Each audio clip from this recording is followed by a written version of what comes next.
Bueno, y en este Jaque Mate edición 2021 queremos agradecer muchísimo la deferencia del diputado nacional, el doctor Mario Negri, de recibirnos en su casa para charlar de todos estos temas importantes, de todos estos temas que tienen que ver con la Argentina modelo pandemia, esta Argentina que atraviesa varios frentes de conflicto, porque la pandemia, que es mundial, ha profundizado y ha visibilizado otros temas. El diputado Negri permanentemente, más allá de acompañar al Ejecutivo Nacional en algunas decisiones que tienen que ver con la salud, ha marcado algunos puntos que preocupan y que él cree se enmascaran detrás de la pandemia. Mario, gracias por recibirnos, un placer. No, un gusto y la verdad que lo felicito. 15 años de programa significa esfuerzo y la gente, realmente los televidentes que los acompañan. Muchísimas gracias.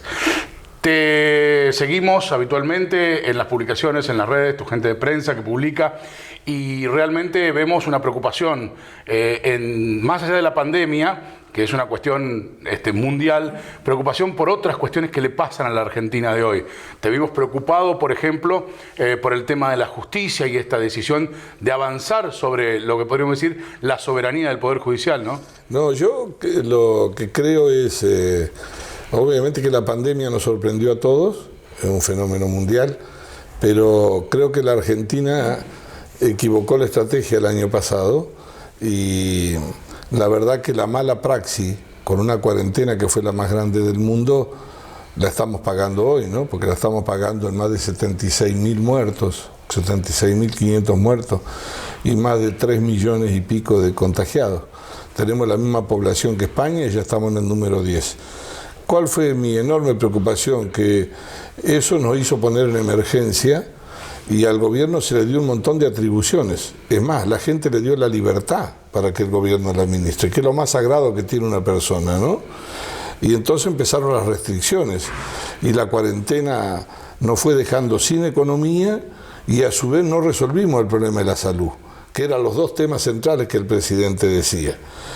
Pero yo creo que el gobierno se equivocó, se enamoró de la cuarentena y pensó que esa concentración de poder y de facultades que la sociedad le daba, porque tenía miedo a la muerte, miedo a la falta de vacuna, no conocer el futuro, el gobierno concentró poder en exceso. Lo peor que puede pasar en la democracia es un gobierno con un pecado de gula, es decir, que concentre todo el poder. Y se fue perdiendo la independencia del Poder Judicial, el Parlamento estaba prácticamente cerrado, y eso no ocurre en ninguna democracia seria del mundo. Eso ha ocurrido en varios países.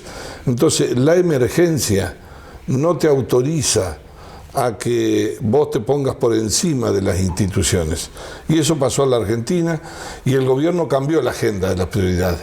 Y entonces empezó a meter, recuerden ustedes, lo que fue Vicentín y un nivel de tensión social tremenda. Y después de Vicentín vino el tema de la reforma judicial, que era ir por la justicia, porque en realidad creo que la única agenda clara que tiene la vicepresidenta era resolver los problemas del pasado de ella con la justicia, y el gobierno lo hizo propio, y ahora fueron por el Ministerio Público a buscar la cabeza del jefe de los fiscales, y eso es buscar impunidad en una sociedad que tiene 50% de pobreza, donde la economía está hechilacha, donde solamente el único camino es recorrer a los gringos, al campo, a ver si le pueden sacar algo más, donde se metió un impuesto por mes, 16 impuestos nuevos y una carga impositiva como nunca habíamos visto.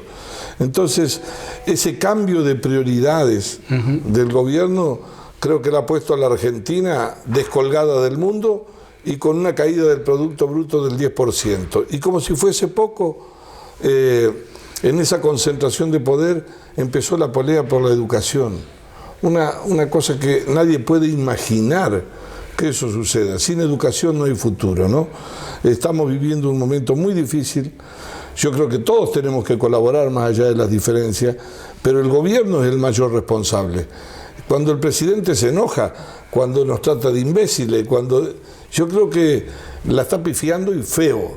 Y además lo veo débil y cambiando de opinión todos los días, lo que se hace perder el valor de la palabra. Mario, a ese contexto que tan bien describís, hay que agregarle una Argentina que sigue creciendo en cuanto a pobres, ¿no? Ya los números, cuando terminó el gobierno de Macri, eran elevados, y este gobierno profundizó esos números, no pudo bajarlos, le vino la pandemia en el medio, pero hoy casi 1 de cada 2 argentinos es pobre. Sí, exactamente. Más allá de que no hay fórmulas mágicas, la economía no tiene fórmulas mágicas, ¿vos creés que Argentina tiene potencial para bajar ese número de pobreza? ¿Tiene un potencial real? Y seguramente la respuesta va a ser sí, pero te voy a dejar que la digas vos. Pero la segunda pregunta es, ¿tiene dirigentes capaces de administrar ese potencial? Es toda una mezcla de cosas. Primero, la Argentina tiene problemas estructurales que arrastramos hace años y de las cuales se tiene que hacer cargo toda, la política, los empresarios, la sociedad. No crecemos hace 15 años nuestra economía, está estancada. Tenemos un déficit, 65 años, de 70 hemos tenido déficit. Es decir, que gastamos más de lo que producimos los argentinos. Y han pasado gobiernos de todos los colores. En tercer lugar, tenemos un COVID peor que el COVID-19, que es la inflación. La inflación le ha hecho goles a todos en la Argentina. Fíjate que estamos con una interanual de casi el 60%. Y además no tenemos moneda, porque el peso no sirve para nada. Entonces, un país que no crece, un país que no tenga una política exportadora, que tenga una presión tributaria que haya trepado en los últimos 15 años, la hemos duplicado, estamos con una presión tributaria de arriba del 35%, 40%, y un gasto público que se duplicó de una manera descomunal. Muestra un horizonte que la Argentina tiene que replantearse frente a este mundo tan complejo a donde vamos. Un mundo del conocimiento, a donde conseguir trabajo va a costar una enormidad. Piensen por un momento, nosotros estamos viviendo en Córdoba, con lo que significa nuestra economía, con lo que significa el campo, el esfuerzo de la gente del interior. Pero piensen que más de la mitad de los argentinos no son formalizados, es decir, que son informales en el trabajo, ¿no? Exacto. Entonces estamos yendo cada vez más a un país de menos salario y más subsidio. Para que tengamos una idea, en este momento hay 19 millones de argentinos que de alguna manera reciben algo del Estado. Entonces, el país tiene que replantearse, ¿cómo, de qué manera? Sí, por supuesto, en el medio de una grieta es imposible. Y yo creo que el gobierno cree que además los votaron, no solamente por los errores que podían haber cometido el gobierno anterior, sino que los votaron porque quieren volver al pasado, del 2011 al 2015, y están equivocados. La gente vota a futuro, no vota para atrás.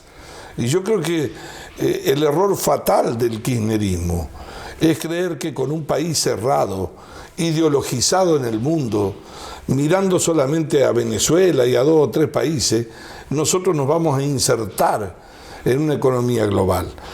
En tercer lugar, es imposible salir de una crisis sin confianza.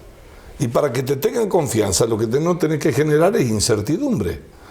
Y este gobierno, si por algo se caracteriza, es que todos los días, desde la mañana a la noche, lo que te aumenta es la incertidumbre y la desconfianza. Entonces, ¿por qué va a venir alguien a invertir acá? ¿Por qué va a ir a Marco Juárez o a la zona y va a poner 100 millones de dólares? ¿Por qué? ¿Porque juega Messi? ¿Porque estaba Maradona? ¿Por qué? No. El que viene a invertir busca una rentabilidad y busca seguridad jurídica. Y la Argentina no da nada de eso en este momento. Yo creo que la política en general tiene una asignatura pendiente, pero nadie puede hablar como si llega por primera vez. Todos tenemos alguna responsabilidad con un pedazo de esta Argentina. Entonces hay que encontrar una manera. El presidente tuvo una oportunidad. Cuando vino la pandemia, que era un mundo desconocido, yo se lo dije a él cuando lo conocí. Era el momento de convocar a los argentinos, a todos, y a la política y a los opositores. Le pedimos 4 audiencias, nunca las dio. Y era el momento de abrir, de escuchar, no de enamorarse. Enamorarse porque la gente lo había empoderado, le había dado su confianza. Y ahí yo creo que cambió de rumbo, cambió de ruta. Y todos los días cambia de opinión. O vamos a Venezuela, o venimos de Venezuela, o vamos... La verdad es que los últimos tiempos, las últimas declaraciones han sido de un traspié tras de otro, y en la economía sin acertar. ¿Saben qué es lo que domina hoy en la Argentina? Los controles.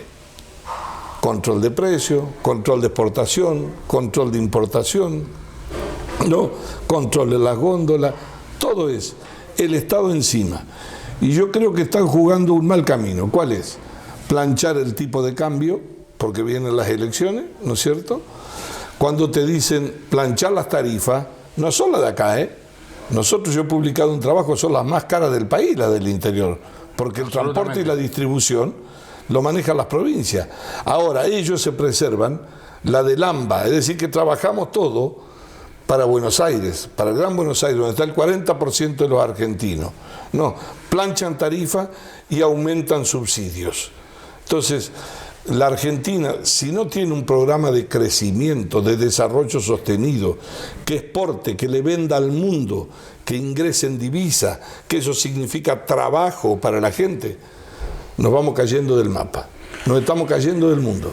Estás dentro de Juntos por el Cambio, esto se mantiene, al menos hasta ahora, la alianza política y estratégica han decidido continuarla más allá de los protagonistas. Hoy por hoy, ¿cuál es la realidad política de ese sector? ¿Qué papel juega el radicalismo dentro de Juntos por el Cambio? Hay que administrar las diferencias. Cuando son sectores distintos, con historias distintas, cuando vos sos gobierno, el gobierno medio te alinea. Pero la oposición lo que hay que hacer es administrar las diferencias. Eso hago yo con 120 legisladores de distintos colores. Y en segundo lugar, salir de los egos personales. Creo que el error que está cometiendo hoy Juntos por el Cambio es hablar mucho del 2023, pero acá nos jugamos en el 2021, porque es el equilibrio de poder. Si Cristina, escuchen bien, si el kirchnerismo pasa a tener mayoría a la Cámara de Diputados a fin de año, se terminó la división de poderes en la Argentina. Van por todo.